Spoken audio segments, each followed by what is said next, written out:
بسم الله الرحمن الرحيم قل أوحي إلي أنه استمع نفر من الجن فقالوا إنا سمعنا قرآنا عجبا يهدي إلى الرشد فآمنا به ولن نشرك بربنا أحدا وأنه تعالى جد ربنا ما اتخذ صاحبة ولا ولدا وأنه كان يقول سفيهنا على الله شططا وأنا ظننا أن لن تقول الإنس والجن على الله كذبا وأنه كان رجال من الإنس يعوذون برجال من الجن فزادوهم رهقا وأنهم ظنوا كما ظننتم أن لن يبعث الله أحدا وأنا لمسنا السماء فوجدناها ملئت حرسا شديدا وشهبا وأنا كنا نقعد منها مقاعد للسمع فمن يستمع الآن يجد له شهابا رصدا وأنا لا ندري أشر أريد بمن في الأرض أم أراد بهم ربهم رشدا وأنا منا الصالحون منا دون ذلك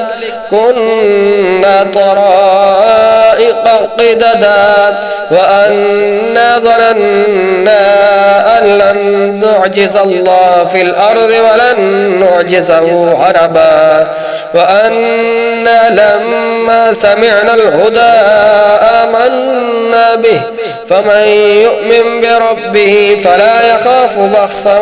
ولا رهقا وأنا منا المسلمون ومنا القاسطون فمن أسلم فأولئك تحروا رشدا وأما القاسطون فكانوا لجهنم حطبا وأن لم استقاموا على الطريقة لأسقيناهم ماء غدقا لنفتنهم فيه ومن يعرض عن ذكر ربه يسلكه عذابا صعدا وأن المساجد لله فلا تدعوا مع الله أحدا وأنه لما قام عبد الله يدعوه كادوا يكونون عليه لبدا قل إنما أدعو ربي ولا أشرك به أحدا قل إني لا أملك لكم ضرا ولا رشدا قل إني لن يجيرني من الله أحد ولن أجد من دونه ملتحدا إلا بلاغا من الله ورسالاته ومن يعص الله ورسوله فإن له نار جهنم خالدين فيها أبدا حتى إذا رأوا ما يوعدون فسيعلمون من أضعف ناصرا وأقل عددا قل إن أدري أقريب ما توعدون أم يجعل له ربي أمدا عالم الغيب فلا يظهر على غيبه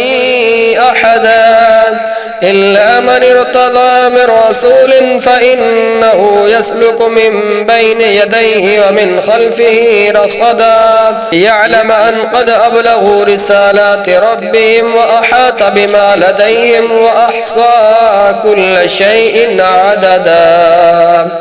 صدق الله العظيم.